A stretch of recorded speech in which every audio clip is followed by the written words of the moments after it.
السلام علیکم ورحمۃ اللہ وبرکاتہ۔ محترم ناظرین کرام، آج آپ کے سامنے ایک ایسا موضوع لے کر آیا ہوں جو آج کے حالت حاضرہ پر ہے کہ ہمارے دین اسلام کو لوگوں نے کس طرح بگاڑ کر رکھ دیا۔ چلیے میں اپنے موضوع پر طرف چلتا ہوں۔ اسلام اللہ کا بھیجا ہوا اصلی اور سچا دین ہے۔ اس کی حیثیت اللہ کے قانون کی ہے۔ زمین پر رہنے والے انسانوں کو جنہیں اللہ نے خلیفہ بنایا ہے اس کے مطابق زندگی گزارنا فرض بھی ہے اور عبادت بھی۔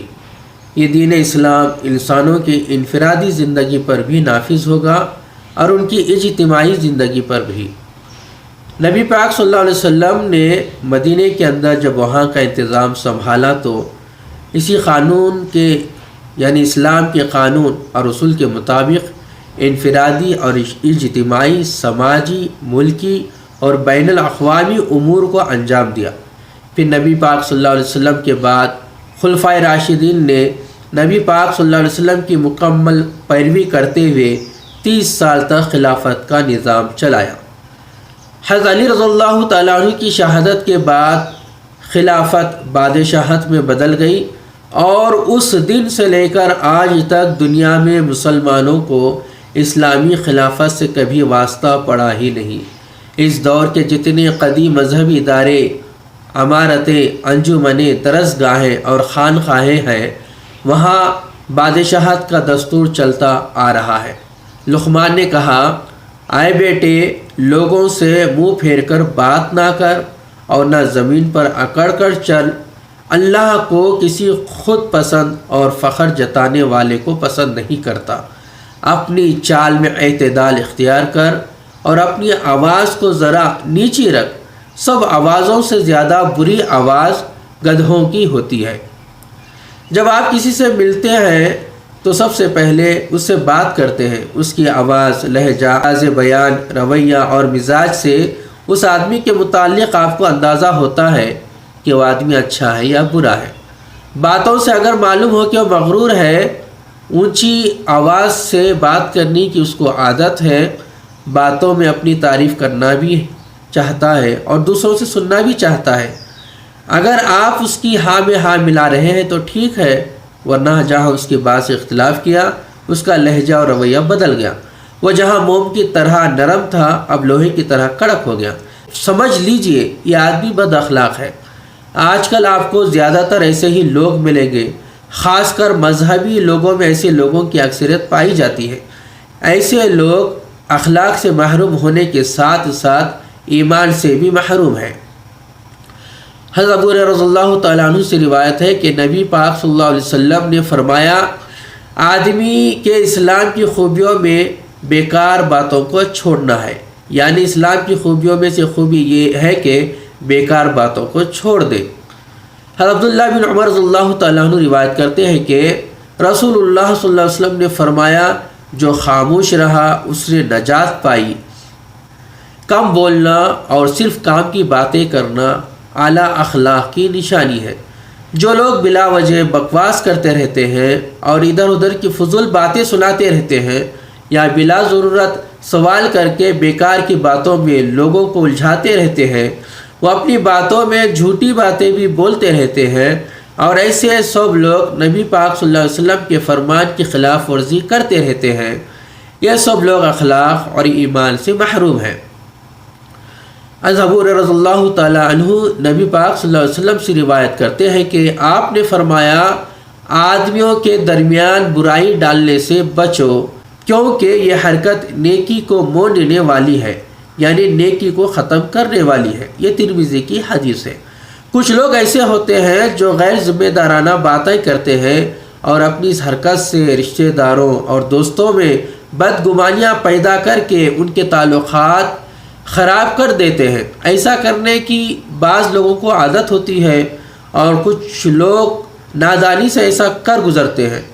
اوپر کی حدیث کے مطابق ایسے لوگ اگر کچھ نیکی کا عمل کرتے بھی ہیں تو ان کی یہ لڑائی لگانے والی حرکت ان کی تمام نیکیوں کو برباد کر دیتی ہے۔ ایسے لوگ بد اخلاق بھی ہیں اور بے ایمان بھی۔ حضرت ابو رضی اللہ تعالیٰ عنہ روایت کرتے ہیں، نبی پاک صلی اللہ علیہ وسلم نے فرمایا، بندہ ایک بات اپنی زبان سے نکالتا ہے جو خدا کو خوش کرنے والی ہوتی ہے، بندہ اس کو اہم نہیں سمجھتا، حالانکہ اللہ تعالیٰ اس کی وجہ سے اس کے درجے بلند کرتا ہے۔ اسی طرح بندہ اللہ کو ناراض کرنے والی ایک بات بول جاتا ہے جسے اس کو کوئی اہمیت نہیں دیتا، جبکہ وہی بات اسے جہنم میں پہنچا دیتی ہے۔ کچھ لوگ باتیں کرنے کے ماہر ہوتے ہیں، قصے، لطیفے اور اشعار سنا کر لوگوں کو تفریح کا سامان کرتے ہیں اور شب محفل بن جاتے ہیں۔ وہ اگر محفل میں نہ ہو تو مجلس بے جان معلوم ہوتی ہے۔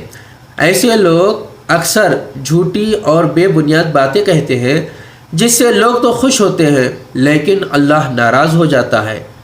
یہ وہ بے دین، بد اخلاق اور ایمان کی دولت سے محروم ہوتے ہیں جن کو اللہ، رسول اور آخرت کی کوئی پرواہ نہیں ہوتی۔ ایسے لوگوں کے متعلق کہا گیا ہے کہ نہ ان سے دوستی اچھی نہ ان کی دشمنی اچھی، یعنی ایسے لوگوں سے دور رہنا اپنے اخلاق اور ایمان کی سلامتی کے لیے انتہائی ضروری ہے۔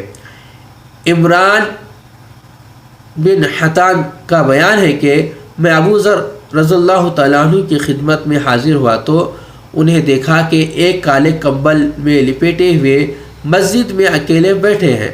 میں نے عرض کیا، اے ابو ذر، یہ تنہائی کیسی؟ انہوں نے فرمایا، میں نے نبی پاک صلی اللہ علیہ وسلم کو فرماتے ہوئے سنا ہے کہ برے ساتھی سے تنہائی بہتر ہے، اچھا ساتھی تنہائی سے بہتر ہے، اچھی بات کہنا خاموشی سے بہتر ہے اور بری بات کہنے سے خاموشی بہتر ہے۔ حضرت ابو رضی اللہ تعالیٰ عنہ سے روایت ہے کہ نبی کریم صلی اللہ علیہ وسلم، نبی پاک صلی اللہ علیہ وسلم نے فرمایا، انسان اپنے دوست کے دین پر ہوتا ہے، دوستی قائم کرنے سے پہلے دیکھ لینا چاہیے کہ تم دوستی کس سے کر رہے ہو۔